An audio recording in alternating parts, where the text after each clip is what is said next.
time for some more car thoughts. I've been thinking about the way that our cosmology, the kind of place we believe this world to be, or this universe to be, I've been thinking about the way that ends up affecting the kind of metaphors that we use for our life, the kind of metaphors we use for what we're doing, and how that ends up really affecting how we decide to do things. There's a big, broad, general metaphor that most of us use for what kind of place this is, where we think in terms of machines and mechanisms. We talk about our body like it's a machine. We talk about the world and the heavens and everything like it's a clock, like it's a machine. It's that kind of metaphor system is really embedded in the language of modernity and the way we talk right now. And what that ends up doing is, when we think in terms of we've got to change something or fix something, that we think of it in terms of repairing things the way you repair a car. We've got a broken part and it affects other parts, and that's how we need to take that part out, right? Replace it with a working part. And interchangeable and replaceable parts is often the way we talk about fixing an institution, fixing a company, fixing things at a school, at a church. We've got to repair the aspect that's broken, or replace the aspect that's broken. Well, whereas the older kind of maybe medieval conception, pre-modern conception, was of the world being an organic whole, an integrated whole, and everything was moved and motivated by what it loved. Right? So you've got the heavens were moved by their love for God, or their love for order, or their love for beauty. They were moved, and so the stars moved across the sky, and that was the way that they thought of things. And then that translated into people being motivated by what they loved, and so Christians and non-Christians alike thought of education in terms of ordering the soul, properly ordering the loves of the soul. And the difference between different groups had to do with what they thought it ought to be ordered towards. If that's the case, when something isn't going right, then what you have to do is look at what is being loved, what is being valued, and how that's affecting the way something works. So an institution that has properly ordered values, properly ordered loves, that loves the things that are best the most, and loves the things that are next best the most, values the things that are best the most. Those institutions function well and run well, and if it's not running well, you fix the loves. It's an organic understanding of things growing out of our desires. And if that's the case, so you can manipulate a machine, right? You can get hold of the mechanisms and manipulate them from the outside, but you can't manipulate loves. You have to actually transform them, which takes time. It involves acknowledging the dignity, the will of the person that you're dealing with.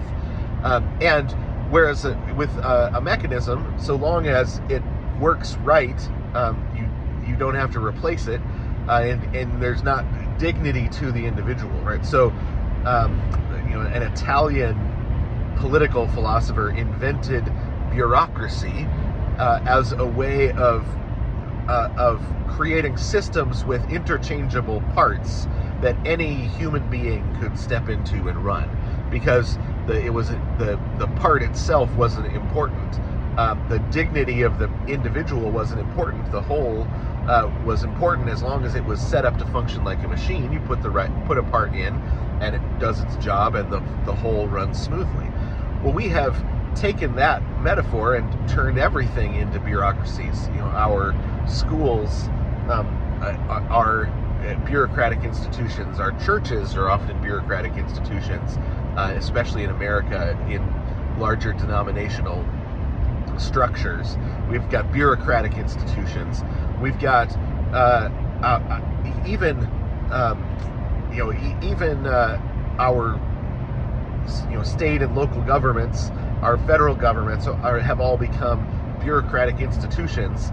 But it's because we believe we live in the kind of cosmos in which bureaucratic institutions work, and the application of power is what corporate life is about, right? So people come together to multiply their power. Right? You see this with unions and the strikes going on.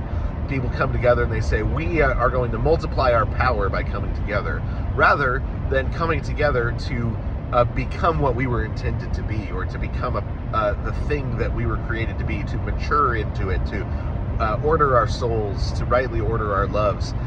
Therefore, or thereby, I guess you'd say, thereby loving our neighbor better.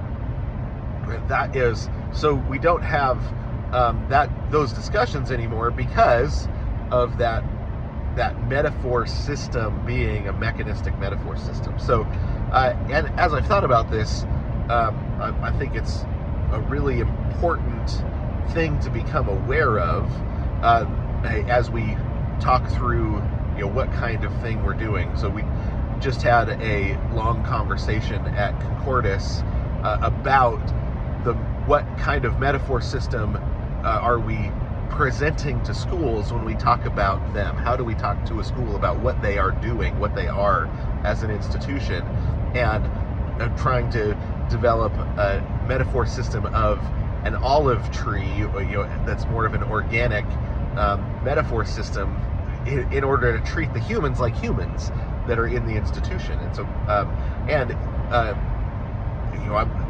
I'm really excited about the future of classical education. I think there's a underground classical movement going on that is going to be world transformative.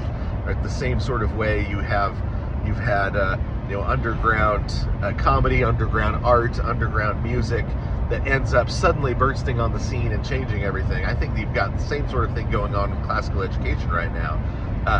But a big part of that is going to be how do we learn to talk about what we're doing, so when it bursts on the national scene, when it becomes a transformative movement in the mainstream, that we're ready to explain what we're doing in terms that transform the whole conversation and going forward, and it doesn't remain sort of a flash in the pan underground movement the way ska was or something, but that it's much more transformative the way hip-hop came from the underground and changed the whole conversation.